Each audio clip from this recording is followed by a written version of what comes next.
Duyemên qonaxa hevdîtinên asayîkirina peywendiyên dualî di navbera Tirkiye û Misrê de roja sêşemê li Enqereya paytexta Tirkiye dest pê kirin. Li ser naveroka hevdîtinan her çi qas daxuyaniyek resmî yeke berfireh nehatibe belavkirin jî, kêşeyên sereke yên di navbera du devletan de kifşin. Endamên tevgera Îxwanul Muslimîn yên li Tirkiye, hebûna serbaziya Tirkiye li Lîbyayê, egera jinû weşandina balyozan û peymanên li deryaya Naverast tê çawerekirin ku di navbera delegasyonên Misir û Tirkiye'de verin axaftin. Şarezayên babetê hevdîtinên dualî wiha dinirxînin.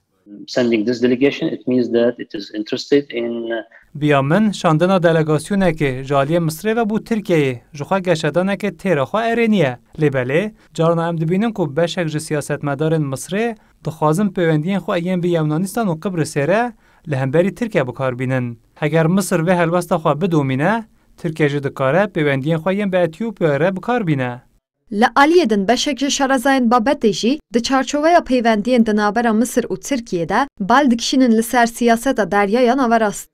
İşin sonraki safhaları için önemli bir görüşme. Helbet karvedanên hevdîtinên ku di navbera Tirkiye û Misrê de birêve diçin, di demek nêz de bandor nadanên li ser balansên li deryaya Naverast. Dîsa jî bo destpêkirina asayîkirina peywendiyên dualî, berdewamiya hevdîtinan gelek girîng in. Di pozisyona Tirkiyeyê jî bi armanca domandina hevdîtinan guherînek heye.